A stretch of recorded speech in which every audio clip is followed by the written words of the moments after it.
Raghunath, are you ready for this? What? The wisdom of the sages trainings that are going on.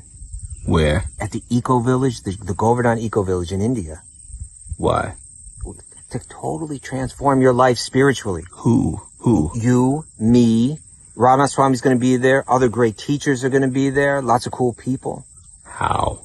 You go to wisdomofthesages.com/events. You find all the information there. Haribo. Om Namo Bhagavate Vasudevaya. Om Namo Bhagavate Vasudevaya. Om Namo Bhagavate Vasudevaya.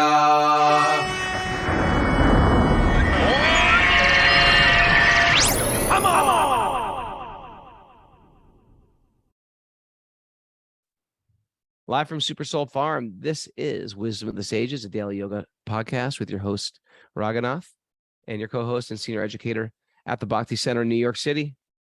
Senior educator at the Bhakti Center in New York City, Kostubha Das. Welcome to the show, everybody. Welcome to Q&A day. It's Sleeping Saturday. You get to sleep in a couple extra hours. It's 8 o'clock in the morning on New York time. And it's the beautiful, magnificent Maha Mahotsav Festival of the appearance of Srimati Radharani, the origin of all goddesses. Special day in India today, special day throughout the world, special day for all the devotees of Lord Krishna. You want Krishna, you go through Radha. You want Krishna, you worship the devotees of Krishna. And who's the topmost devotee? The pinnacle of devotion, Sri Radha. How are you, Kostub? I'm very happy on this morning, Raghunath. Yeah, me too. Happy to be celebrating. Happy to be celebrating. Prabhu. Mara's got a wedding. She's got all the devotees in the kitchen cooking. They don't realize they're getting married, these people, whoever they are, Mara, on a holy day. They're just like, well, there's a Saturday in August that looks open. They don't go by the moon. Like everything is done by the moon. It's September, right? Raghu. It's September. It's September, isn't it? Okay. What is it? September 3rd. Yeah. Jesus. Yeah, everything. You can't do anything unless you do. You can't get married. You don't get married on like you get married when the auspicious times. That's right.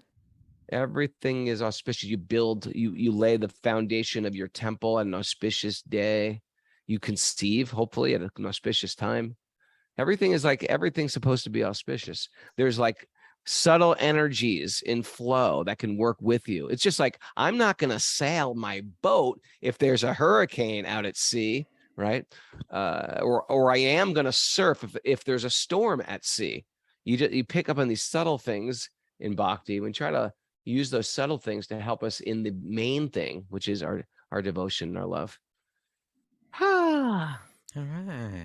Well, we are here today, and we just want you to know that things are happening in India for us. Our wisdom of the training, wisdom of the training, wisdom of the sages, our wisdom training is happening, and our 300-hour YOT 300-hour Bhakti cultural immersion is also happening, as well as our Kirtan Academy. They're all up on wisdomofthesages.com. If you want to come out to India this January, great time to do it. Go to wisdomofthesages.com and click on the events tab. And we got lots of stuff coming up, including our retreat in October for the fall foliage. Because Stu, I'm excited to see you back up here. Yeah, I'm looking forward to coming up. Yeah. And of course, Mara will be here. Probably drag some vegan meatballs out of her. Yeah. And yeah. Actually, Kostuba is going to be with us next week all day because he's coming upstate because we are having Wisdom of the Sages top level meetings. Secret meetings. Secretive meetings. Don't tell him, Mara. She's like, what? No, Mara's going to be there too. Okay. But anyway, looking forward to that. Susini, get to host you. Yeah. Any other announcements? Oh, yeah. Tomorrow we have Vaisheshika Prabhu on for an interview. We'll discuss the Bhadra Purnima Srimad Bhagavatam, campaign. But we'll get into it. He's got some other very interesting topics to bring up. And so he's always a joy to interview, and people always love it. So we're looking forward to bringing him back. Yeah, I know that's going to be good. He's great. 8 a.m. Mara G, what are you cooking today, Mara? You're in the kitchen. We see you there in the kitchen. What's going on in that commercial kitchen of yours? I'm about to put in a couple loaves of focaccia and peasant bread to bake. And then, Ah. yeah, we got some lasagna, some eggplant meatballs, a lot of salads and it's very Italian vegetables. theme today. Can I crash that wedding? Yeah, come. It's not that far from you. My kids are I'm working. gonna put you to work if you come though, Raghu. That's the problem. Actually, it would be good for. I'm fasting. This is my 4th day of my fast. I'm feeling good. I'm feeling light. I'm feeling clean. Nice. Great. Yeah. Lucid. Lucid. Yes. Very lucid. Good. Well, All right. Let's get on today. Thank you. All right. Let's get on with our. There's a bit of a Krishna miracle here too, because today's a Q&A day, right? Tell me. And we've had some Q&As line. We've had, first of all, I want to pause. People have been sending in questions and they've been put on delay because the past 2 weeks we've done all, I think for the past 3 Q&As, we've done them live, right? Yeah. And so that means we're just taking questions from people that are there in the live audience. Yeah. And so some of these questions have been kind of on hold. Some of like the written in questions have been on hold. Sure.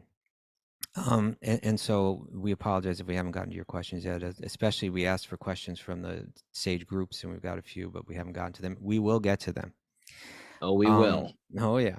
But the Krishna miracle is that one of the questions that has been bumped for 3 segments, but it's at the top of the list, is a question that has to do with Srimati Radharani. So it's appropriate that we take that today, and maybe it'll be a way. I was thinking, hold it, this is wrong. It's like Radhastami, but we're doing a regular Q&A, but we should be talking about Radharani, and then, no, it all came together. I've got a surprise for you. Okay. Did you know that Shelter, when our band was touring, I thought, you know what? Let's make a Shelter CD of just chanting. Because so many fans, if we just sell it at our merchandise table, people will buy it, and we'll just explain. It's like Indian devotional chanting, and so I only printed 1,000 of them, and we sold them. And one of the songs I'm going to chant, can't chant a couple of verses because it's very beautiful poetry.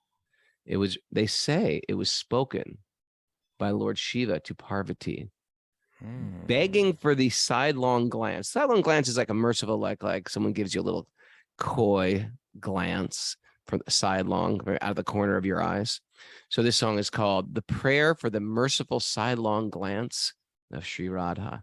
They say that this song is it's like the national anthem of Vrindavan Dham, right? Yes, it is. Okay, and it's got a very beautiful meter and melody.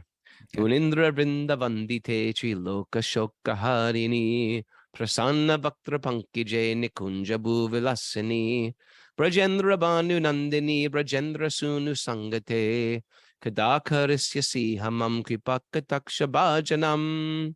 O goddess worshipped by the kings of sages, O goddess who removes the sufferings of the 3 worlds, O goddess whose face is a blossoming lotus, O goddess who enjoys pastimes in the forest, O daughter of King Vrijabhanu, O companion of Braj's prince, when will you cast your merciful sidelong glance upon me?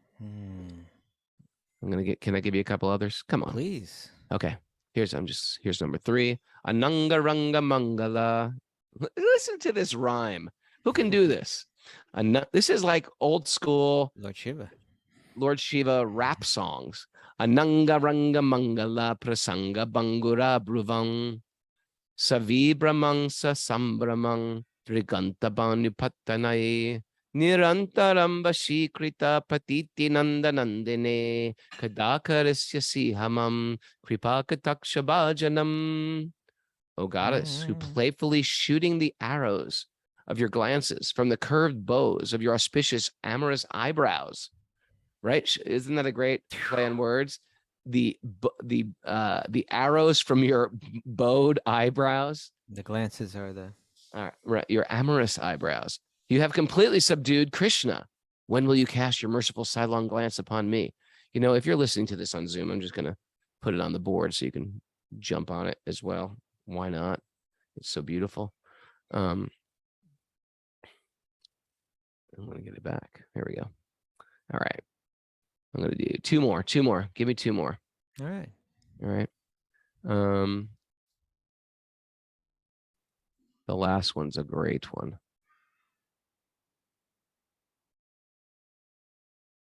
All right, here's 11 and 12. Ready?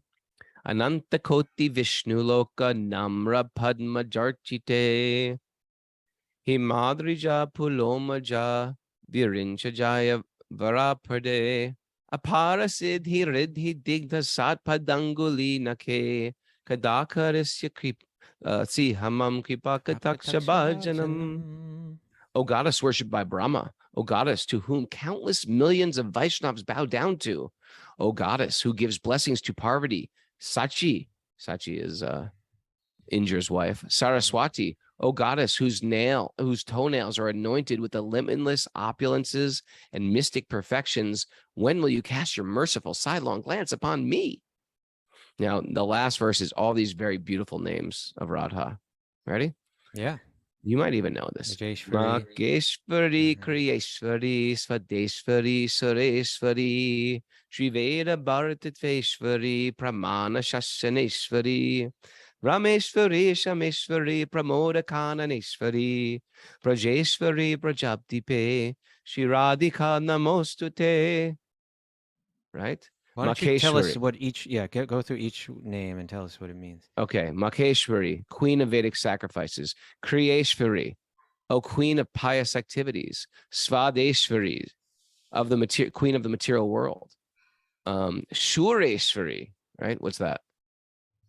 Queen of the Suras. saints or some Suras? Of the Suras, of the demigods. Yeah. Triveda Bharateshwari. You're the queen of the 3 Vedas. Yeah, yes. Pramana Shashaneshwari. You're the queen of offering obeisances. No, not Pramana.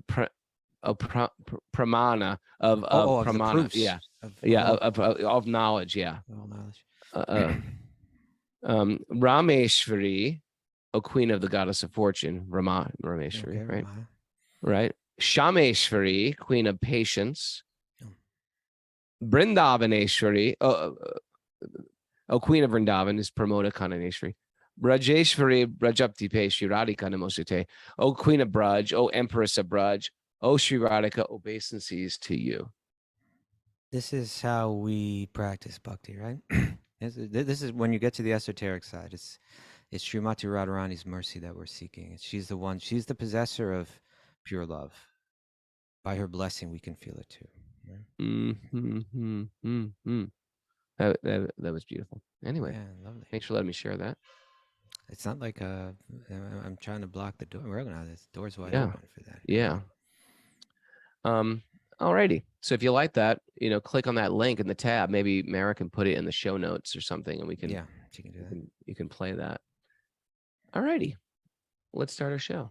So we got a question coming in. Why don't you read the question? It's from Liz Good Flanders. question. Liz Flanders from, it doesn't say where she's from. Okay, this is a great question too. Yeah. Radha is Krishna's topmost devotee, and there are many Vaishnav songs and prayers admiring and aspiring for her level of devotion. We just heard. Right? However, Radha does suffer greatly for her love. Uncertainty about whether Krishna is coming to see her at night. Years of separation when Krishna goes to Dwarka, leaving her bewildered and grief-stricken. What are we supposed to understand from this for our own eyes? Using material eyes, it doesn't seem healthy. I have to be completely honest. Okay. I don't really want to aspire for a love that can bring that much pain.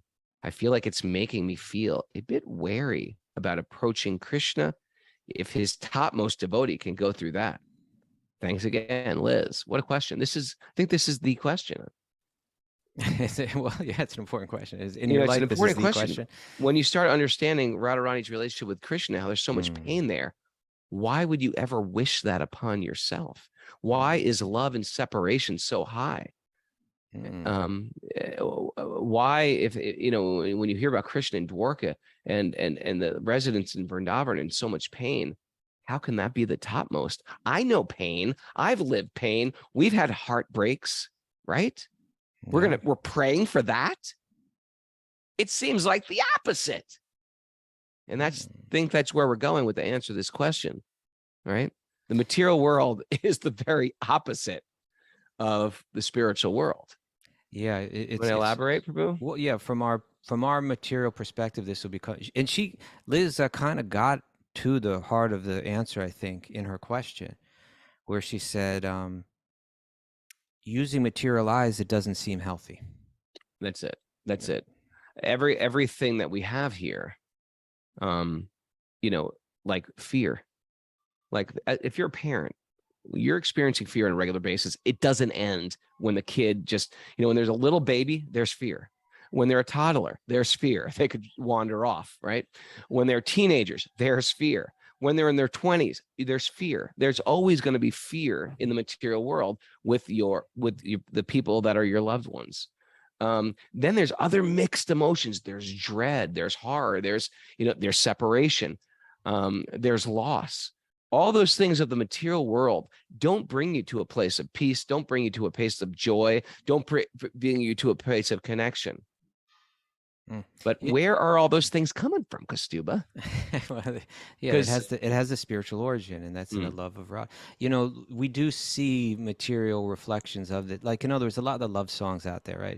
There's some of them are actually about, like, a bit humorously, but they talk about, I have this fever, or, they're taking me to the doctor, right? Because, but it's really, I'm just in love, and what can be done, So she says it appears unhealthy. Yeah, when the love is intense, it appears unhealthy, and no love is more intense than that of Srimati Radharani. But we can't miss, if you see Radha's, and maybe we should just be clear that, to describe, for people that are less familiar with the whole thing, is that Krishna sports, right? Krishna has loving adventures with the girls of Vrindavan. They all love him with absolutely pure hearts. In other words, there's no selfishness in that love. Our love, it's generally mixed with some of what we call love is entirely selfish. Postulate 31. Well, Postulate 31 speaks Postulate 31 is what we're small L love with big L desire, right? We're the small L love, trying to love in this material world, but the soul is hankering for that eternal love, and we try to invest that. This is Postulate 31.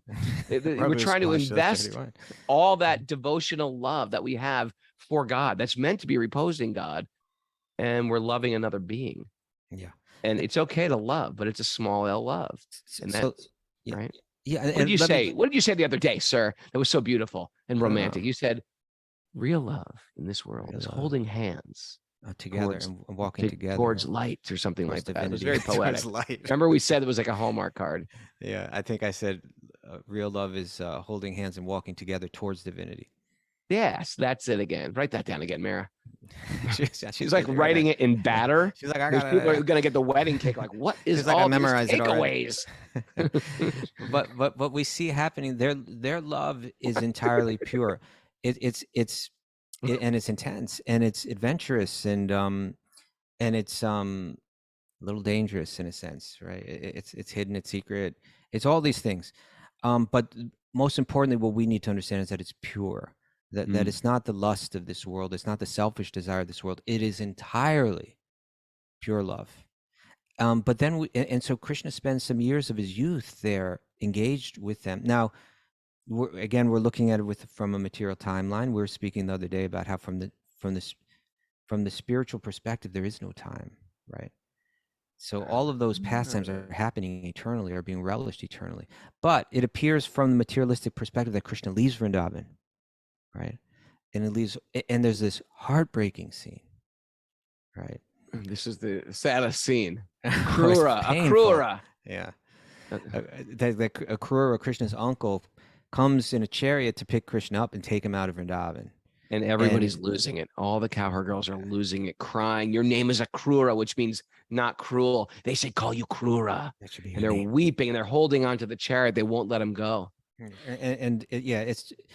They're lying down in front of the chariot. They're trying to pull the horses back. And then Krishna leaves, and then he's gone, and then they suffer these feelings of separation. But what we have to understand, this is not. We can't understand this from the material perspective. This is, in Sanskrit, this is called vipralamba bhava. It's like the deep, esoteric spiritual emotion of the feeling of separation from the one that one loves, or from specifically the feeling of separation from Krishna. They feel this feeling intensely. That's a feeling that we do not want to feel in the material world. We try to prevent it. We try to hide from it. We try to escape it, and so on. Why do those? We go to therapy for it. We go to therapy. Sometimes we die. We die for it. But if a person we love dies, sometimes it actually, there's a whole phenomenon there. I don't know what you know, but it's a phenomenon where a person that you love dies. The other person dies. Maybe their partner dies too. They just can't live without them, and they just shut down, or they just can't deal with right, or they can't deal with the grief of a lost one. I think a lot of people have felt that as well. And so, yeah, these are the opposite of everything we want to feel in the material world. It takes us away from like a steady mind, a steady focus, a spiritual life, and destroys us. It destroys our consciousness. And it appears that Radharani's consciousness is being destroyed, right? But that's because we're not understanding it. Now, I'll share a couple analogies. There's one story, and it's told in slightly different ways. It's told across, different spirit, Vedantic traditions. But also I've even seen that like Einstein used an analogy and to illustrate something a little different. But it's an analogy that explains that. Well, I'll tell it. Tell it. Okay. So there's a blind man, and that blind man has a friend, and the friend wants to give him some milk, but the blind man has never had milk before. So the friend he says to the friend, "Well, what is milk like?" And he says, "Oh, well, it's white." And then the blind man says, "Well, what is white?"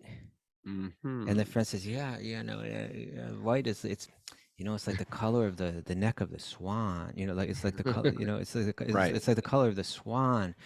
And he goes, "Yeah, but like, what is this? What is the swan like?" Or let's say, actually, we can say crane. They tell it different ways, but let's say crane, because he says white is like the crane, like the feathers of the crane. Well, what's a crane like? And then he says he's trying to think, and he takes there's a knife there, and he says, well, it has a beak, like it has a pointy beak like this, and he touches the knife and he feels how sharp it is and pointy. He goes, oh, I won't drink that milk. That milk is going to be cutting my throat on the way down. Right. Oh, that's good. I like this analogy. I like where you're going with this. Okay. Yes. So in other words, it's he can't understand what milk is. He's too far removed from it, to understand visually what milk is like. And now he's rejecting milk based on something that he can't understand from his limited perspective. And if we look at Radharani's pain, quote unquote pain, quote unquote suffering, from our limited perspective, it seems like, oh, I don't want that, right? But what the great teachers of bhakti are trying to say is, this is something very different. This is when we think of the feeling of separation or pain in separation from a loved one, or from one that we are attached to. Let's put it in this kind of more yogic language, right? We're attached to the presence of someone. We're attached to seeing them with our eyes. We're attached to embracing them, with our arms. We're attached to hearing their sweet voice with our ears, etc. In our mind, within our mind, there's programming that's saying, from this particular form, you will receive pleasure in the presence of. And the programming, the flip-flop of that, which is how the material world works, is in separation from that form, you will not have what you desire and you will suffer. That's a material programming. And the mind becomes riveted in that form. And when one feels separation from that form, they feel the programmed pain in the mind. Now, what's going on with Radha is something very different. It's not that she has a mind that's programmed thinking that, the form of Krishna will give you pleasure. There is no mental programming in her. She's operating entirely from the level of the soul. And from the level of the soul, she has nothing but love for Krishna that's pure of any selfish desire. So when she loves Krishna, she wants her wanting to be with him is to serve him. And when she thinks of Krishna, she's not contemplating materialistic programming of the mind. She's riveted on the very source of pleasure. What's the name for Krishna? That that he's the reservoir of all pleasure. Right? We call him Rama. Right? It means that all pleasure that exists is originating in him. When a materialistic person feels separation from someone, their mind is riveted in a material form that's temporary, that's limited, that they think that their mind has been programmed to think, I will derive pleasure in the presence of that form. I will feel pain in its absence. Radha, when she thinks of Krishna, she's thinking of, her mind goes toward that source of all pleasure. And when she thinks of Krishna in separation, it only increases in intensity. So this is a different type of loss, a different type of, like I was saying earlier, a different type of fear, a different type of dread, a different type of broken heart, a different type, all these things that we suffer of the material world. We get that. We're immersed in it. This is something much, much different. This is walking through some threshold to a spiritual realm where those very things in their intensity, but like turn towards up instead of down. Like the intensity of fear, the intensity of heartbreak is so powerful. Sometimes it can drag us so down. That same type of intensity, that same type of velocity can propel us up in a type of like, how can it's even hard to explain, a dread ecstasy, a fear ecstasy, a separation ecstasy. That's what's hard, but for us that's to what it understand. is. Yeah. It's her mind is entirely her entire awareness is intensely riveted. This is what we call samadhi. Samadhi is when you rivet your awareness entirely on one point, right? Now her awareness is riveted, and it's riveted in its most intense manifestation in the feelings of separation directly on Sri Krishna, the source of all pleasure. So although it appears to be pain, it's a type of ecstasy that we cannot understand. And the only, in one sense, the only kind of, there is an example, from the material realm that doesn't answer, but points us in the right direction, as that's the analogy of dry ice, right? Which it cools things. You freeze things with dry ice. You make ice cream with it, right? But if you touch it, you get burned, right? So it's cooling and it burns. So it's just they give this analogy to understand that that her pain is pleasure. It's not some kind of psychological masochism or something like that. This is this is something of a completely different realm. And now another point here, and this is real key to understand. When Radha's mind is riveted, really anyone's mind is riveted on Krishna, that is union, right? Like in other words, Krishna isn't limited. It's not that that particular form needs to be within a certain radius of my body for him to be present. When she's feeling that quote unquote separation, she's in the deepest union with Krishna. The two are actually, quite frankly, the two cannot be separated. And this goes to, if you want to understand Radharani, in my opinion, the best place to go is to the Chaitanya Charitamrita, where particularly in the Adi Leela, where this great sage Krishnadas Kaviraj, great devotee of Radha and Krishna, he's trying to explain who Sri Chaitanya is. Sri Chaitanya is Krishna coming in the mood of Radha. So if you want to understand Sri Chaitanya, you have to understand Radha and her mood. And so he explains about this. This is from the Chaitanya Charitamrita, Adi Leela 456. Adi means like the beginning, the early stages of his life. Yeah, and so it's the first of three chunks of the sections of the book. So here's the verse.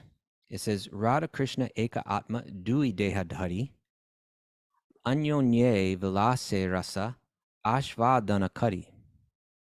Radha and Krishna are one and the same, but they have assumed two bodies. Thus, they enjoy each other, tasting the mellows of love. Okay, now Prabhupada's going to give a commentary on that. That one became two for the purpose of enjoyment. Prabhupada says, the two transcendentalists, Radha and Krishna, are a puzzle to materialists. And that's right. It's like for us, it's hard to understand. And that's where Liz's question comes from, right? From the material, and she said it herself. Let me quote Liz again. She said it so well. She said, She did ask this question quite. Yeah, she said, quite using beautifully. material eyes, it doesn't seem healthy. Exactly. And so Prabhupada's saying to the above description of Radha and Krishna, the two transcendentalists, Radha and Krishna, are a puzzle to materialists. The above description of Radha and Krishna from the diary of Srila Swarup Damodar Goswami is a condensed explanation, but one needs great spiritual insight to understand the mystery of these two personalities. One is enjoying in two. Sri Krishna is the potent factor, and Srimati Radharani is the internal potency. Now this gets really, really, so there's Krishna, who's the origin of everything, and Radha is his potency. Particularly, it's called the Hladini potency, the pleasure-giving potency. That really, you could call it the love potency, because the nature's love is that we want to give pleasure to the object of love. Love potency. Love. We're love. Hi, we're love potency. So Nashville. Love potency. Sri Krishna is the potent factor, and Srimati Radharani is the internal potency. According to the Vedanta philosophy, now here Prabhupada's referring to Vedanta Sutra. The Vedanta Sutra says, Shakti Matur. What is it? Shakti Matur. Abeda, like we say, Achintya Abeda Tattva. It means that there's no difference between the potency and the possessor of the potency, or the source, the potency and the potent. You could say there's no difference between the two. So Prabhupada's saying, hey, there are clues to this, there are hints to this, that it's spoken about in Vedanta Sutra. So according to Vedanta philosophy, there's no difference between potent and the potency. They are identical. We cannot differentiate between one and the other any more than we can separate fire from heat. Or you could say heat from fire, right? Fire is the source of heat. Heat is the potency of the potent fire. Can you separate heat from fire? You can't, right? You can't separate Radha and Krishna. They're like eternally united, right? Everything in the absolute is inconceivable in relative existence, right? All of that is inconceivable from our relative world. Everything here is relative. Time is changing everything. Their things are absolute. Therefore, in relative cognizance, it is very difficult to assimilate this truth of the oneness between the potent and the potency. The philosophy of inconceivable oneness and difference, namely, Achintya Beta Beta Tattva. Yeah, I thought you were going to sing it, but you didn't. Achintya Beta Beta Tattva.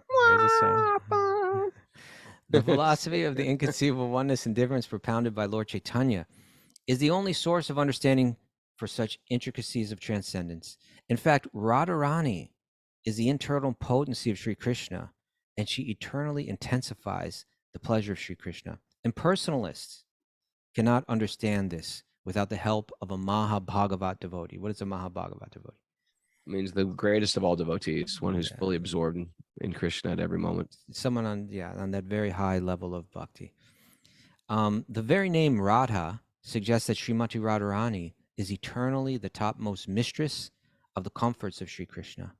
As such, she is the medium of transmitting the living entity's service to Sri Krishna. Devotees in Vrindavan therefore seek the mercy of Srimati Radharani in order to be recognized as loving servitors of Sri Krishna. What is that? She transmits? Say that again. Yes. As it says, the very name Radha suggests Srimati Radharani is eternally the topmost mistress of the comforts of Sri Krishna. As such, in other words, she's the topmost pleasure giver. Right? Sure. And then it says because her love is the most. Her love is the most. What right after as that? As such, she is the medium transmitting the living entity service to Sri Krishna. We serve Krishna through her love, right? Through her. Not around her, not above her. through her. Mhm. That. As such, she is the medium for transmitting the living entity service for Sri Krishna. Devotees in Vrindavan therefore seek the mercy of Srimati Radharani in order to be recognized as loving servitors of Krishna. And in a sense, Radha is worshipped More than Krishna. more than first, above. Yeah. It's the salutation. No one's saying Hari Bol and Vrindavan so much. They're saying Jai Jai Shri Radhe, Radhe. Jai Radhe, Jai Shri Radhe. Yeah. That's all you hear is the glorification of the greatest. Yeah. Now he says, Lord Chaitanya Mahaprabhu personally approaches the fallen conditioned souls in the Iron Age, in our age of Kali, right, to deliver the highest principle of transcendental relationship with the Lord, right? This is the highest principle, Srimati Radharani's amorous love, in its intensity. That's the highest principle. He's giving it. The activities of Lord Chaitanya are primarily in the role of the pleasure-giving portion of his internal potency. So he's tasting, trying to understand, feeling what it is to feel like Radha. The absolute personality of Godhead Sri Krishna is the omnipotent form of the transcendental existence, knowledge, and full bliss, and bliss in full. His internal potency is exhibited first as Sat, or existence, or, in other words, as the portion that expands the existence function of the Lord. This gets a little, maybe I don't even need to read. This gets a little technical, but the point that it makes is Krishna has three energies. One of them is the Ladini potency, or the pleasure-giving potency. You could call that the loving, right? And Srimati Radharani is the personification of that. She doesn't, her consciousness, her awareness is riveted to Sri Krishna. It's riveted in its most intense form. You were seeing Maheshwari, Rasheshwari, all the different names of Radha. But she can also be called Yogeshwari. Right? Yogeshwari, she is in the song as well. Which means that the topmost yogi or yogini, right? Yeah. The gopis, the mistress of all yogic powers, of all yogis, of all yoga. Yeah. And so there's to help us understand that. In other words, that separation is her deepest samadhi, right? When she's feeling that pain of separation, that's the deepest samadhi. And again, samadhi focused on the source of all pleasure. So there's a passage in the Bhagavatam, so much is revealed there. Like the way that in our lineage, the way that we understand it is that all the yoga teachings are culminating in Bhagavatam. And Bhagavatam is culminating in the 10th canto. And the 10th canto is culminating in the 5 chapters that speak about Krishna's Rasa Lila, right? This Rasa Lila, it speaks on many levels, right? And one of the important levels that it speaks on is it's helping us understand the nature of the relationship of the soul with Krishna, or with God. Now, Krishna, the way that it begins, Krishna, he goes out at night. He goes and he stands under the tree, right? Saying, at a place that we can visit. We have to bring everyone there, Raghunath. Vamsivat. Yeah, the Vamsivat. Vad means like a tree. Vamsivat is where Krishna played his flute. He played his flute there on the bank of the Yamuna River, and he When plays they that. heard that flute. Oh, yeah. That's when everything happened. It's interesting because there are sounds. Whenever I hear things like this that sound supernatural, I try to compare them to things of this world. Like, so Krishna plays his flute, and everybody, every object, inanimate object, the plants, the trees, the creepers, the cowherd girls, they all go into some type of trance. Yeah. I was saying, like, we were saying the other day, the cows who are chewing grass stop in their chewing, their ears lift up and their eyes become like paralyzed, and they just stare into space. The deer stop where they're going. They say the Yamuna River stops flowing. And so the way I can think of this is, come on, even in this world, we hear some sounds like, oh, that's my favorite song. Oh, that song reminds me of this. There's sounds that we hear of this world that's sort of like, oh, make me like shift out of my regular routine consciousness and shift to something higher, or sometimes something lower. So if you can imagine the super excellent sound of Krishna's flute, that when it's played, even trees are affected, and even the cowherd women are just like frozen. They fall deeply in love. They walk away from all their material duties. They're having dinner. They just walk away from dinner, from their children. They drop their children. They walk out and they go to this place, the Vamsivat tree. is where Krishna plays his flute, and this is where they meet him. Exactly, Raghunath. And so that setting that you're describing, think of it like a film, right? And so like the way that someone writing a script, for a film, you create a certain circumstance to increase the emotion. Sure. And so the circumstance here is that these girls are all in their homes. They're young, right? They're busy. They're dutiful. Yes. Right. They're dharmic. Very dharmic. Yeah. And when Krishna's flute plays, it goes in their ears and it goes straight to their hearts. It's the most intense calling. They've abandoned Dharma. Yeah. It's the most intense calling for them for a run from Dharma. We shouldn't call these things yoga teachers do Dharma talks. We should say, we're going to take you up another level. It's called abandoned Dharma talks. A Dharma talk. This is what you're going to, Dharma, going against abandoning all Dharma. I heard you're giving a Dharma talk today. No, not a Dharma talk. A Dharma talk. Okay, a Dharma. But this is the highest Dharma, right? Truly the highest Dharma, because it's the Dharma of the eternal. It's not the temporary Dharma of being a daughter or a wife or a mother or whatever. It's the eternal Dharma of being the lover of Krishna. Mm. And so when they hear that call, they all start to run from home, and they're running in different states of dress, and some, it's described, some had half their makeup on, some of them, they heard it, they started running. They heard it, they ran. It's just like a little kid hears the ice cream truck. They just like they just start running. They've got one shoe on, they're running out the door. This is our relationship with Krishna. We hear Krishna and we run. Some of us have experienced that already. Some of us have ran away from our material duties because we fell in love with Krishna. Some people have ran away from situations because they fell in love with Krishna. I think a lot of people on this show can relate to this. Yes, but this is something still far more, right? They are in a very deep state of samadhi, a level of consciousness that's hard for us to understand.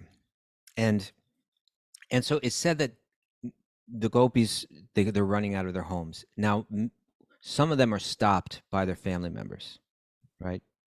Hey, what are you doing? You're not getting out this door. Like, they're blocking the door. What do you think you're doing? You can't run out the door to be with this boy in the middle of the night out in the dark. No. Completely inappropriate. This is entirely inappropriate, and they got blocked, right? So now imagine that feeling of separation, right? Like the one that you want, it, you can't get it. Yeah, it's like you everything within like we say, every fiber of my being, is intensely calling you to run to be with the one that you have such intense love for, and you're blocked. Now, there's a verse in Srimad Bhagavatam about that. 10th canto, 29th chapter, 9th verse. Hit me. It says, some of the gopis, however, could not manage to get out of their houses, and instead they remained home with eyes closed, meditating upon him in pure love.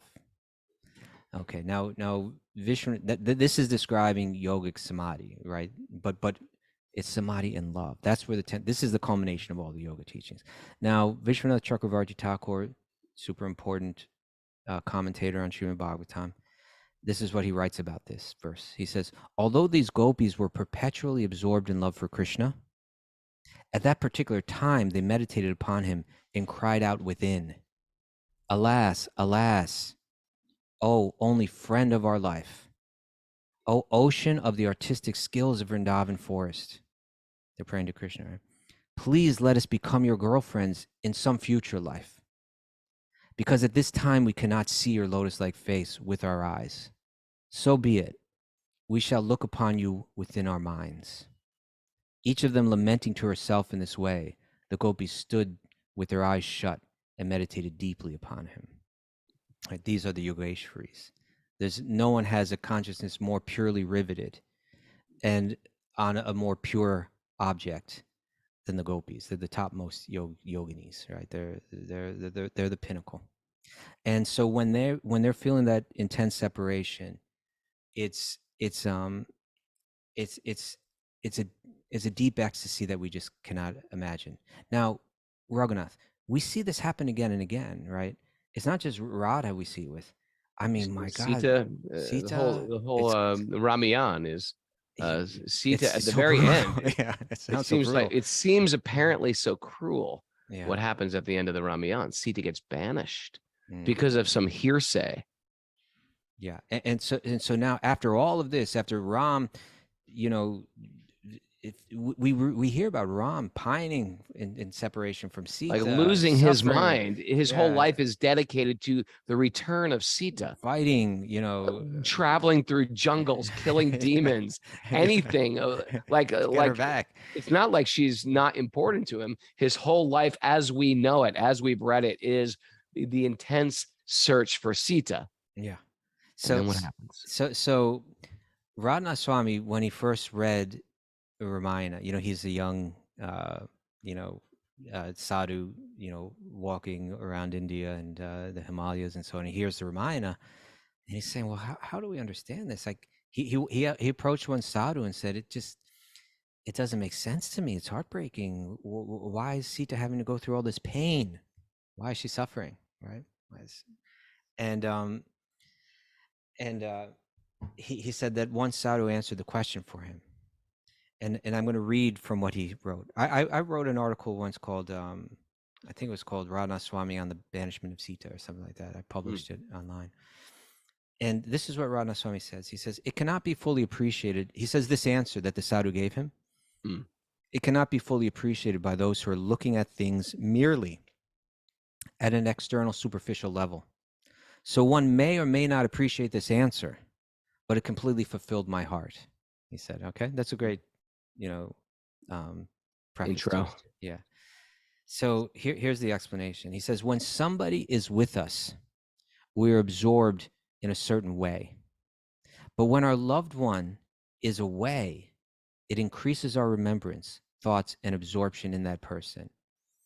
It is true that when one's beloved is away, one is always thinking of their beloved and searching for them. When Rama was with Sita, he was seeing her in one place. But when Ram was away from Sita and Sita was away from Rama, he would see Sita in the trees and she would see Rama in the clouds, everywhere. When we are together, when we are together, the love of our hearts goes out towards the beloved. In separation, the love goes deeper and deeper and deeper into the very core of our heart, and it is intensified. On the spiritual platform, love is not determined by our physical proximity. Our connection to God or Rama is to the degree that we are internally absorbed in the thought of Rama. And when our love is intense, the Lord accepts it from within our heart. That love may be intense when the Lord stands before us, but it is even more intense when the Lord is not standing before us. When there is that longing, that deep, deep absorption, then the Lord is embracing us and reciprocating with us from within. I think there lies the essence of the answer, right? That when you have that deep internal absorption, even externally it is appearing as suffering or pain. What is happening with Radha when she's feeling separation from Krishna is that the Lord is embracing her and reciprocating with her, not neglecting her, but embracing her and reciprocating with her from within. And it's in the most, and even if you were to appear externally, in one sense, it would only weaken that. You understand? It would only, if anything, it would only detract from that intensity, which is so intense in the mood of separation. So that's how we understand this. It's not from a materialistic. If you add up the equation from the material platform, it doesn't add up. Doesn't seem fair sometimes. It doesn't seem like how we want the romantic movie to end sometimes. Yeah. And but for those in the know, it's the highest romance. You know, I also wrote another article once, and it was a review of a very interesting film, animated film. Oh, what's that one called? Sita Sings the Blues. Sita Sings the Blues. Yeah. What was it? Tell us what that film is about first. What it was simultaneously, like, in my opinion, artistically, creatively, it was really special film. Like, it was the woman who, I'm forgetting her name now, Paley, I think was her last name, but I'm not sure. But she through the animation, that the way that she animated was extremely clever and captivating. It was really something. But what she did was she had obviously was familiar with the story of the Ramayana, and she kind of created her own Ramayana, and she related it to her own divorce. Yeah. Right. So it's I playing can see where out. this is. Yeah. And so in her thing, Rama, it's a total misunderstanding of. Now I want to say, on one hand, I thought it was incredible, and I appreciate her skills. On the other hand, what I don't appreciate Blasphemy. is She's a heretic. It's not even like that, but you just didn't understand what was going on. And in an interview about it, she said, "There's no way to understand why my husband left me, and there's no way to understand why Ram left Sita." Oh, yes, there is. Yes, there is. And so what I wrote into my article is to understand that you have to go, just like Prabhupada wrote, we were reading in that commentary on Chaitanya's Charitamrita, you have to go to Mahabhagavat devotee to understand this, right? You go to those people who have deeply contemplated, heard from the sources on it, deeply contemplated it, went back again, did internal introspection, gained realization, and then shared it. And from them we can understand what's happening here, what's going on. So she had this kind of, she could, from her materialistic perspective, Ram, she threw out everything that was wonderful about Ram in the Ramayana. He's the embodiment of incredible, beautiful, loving character. That's who Ram is. She somehow, all of that went out the door, and she saw it through the lens of her own pain that came through her divorce. And Ram became a villain in her, from her perspective. She didn't understand. She didn't understand what the great bhakti saints and what the author of the Ramayana himself understood about Ram's love, about the nature of Sita's love for Ram, and about the beauty and the intensity, what was happening internally on a spiritual level was beyond her. I think that was we dedicated that whole class to answering that question. Because it's just right. That was a Krishna miracle that question just happened to come up today. I call it a Christian miracle too. I call it a Radha Mara, do you do miracle. takeaways from Q&A? No, she doesn't. No, No, sorry. I thought you were writing your hashtags in the wedding cake there that you're making. Well, that's it. That's our show today. That's it for today. But we're back tomorrow. We have a special guest with Visheshika Prabhu. Looking forward to that. And see you at 8 o'clock tomorrow every day. Do something a little extra special today. It's a holy day. So maybe Bhakti Center tonight in New York City. Bhakti Center. Nice program. All my locals are working for Mara today. Oh, man. Me and David Charles Wilson and Ariana, even my kids, we're going to have our own little kirtan for Radharani today. So if you have some time, do a little extra reading. Maybe read a little bit of the 10th Canto Krishna book. Or maybe chant a couple extra rounds. Whatever it takes to help you dedicate a little bit more time to spirit than towards matter today. We work in small increments. That's how we work best. Thanks, everybody, for joining us on this beautiful Saturday. Let the magic continue to flow.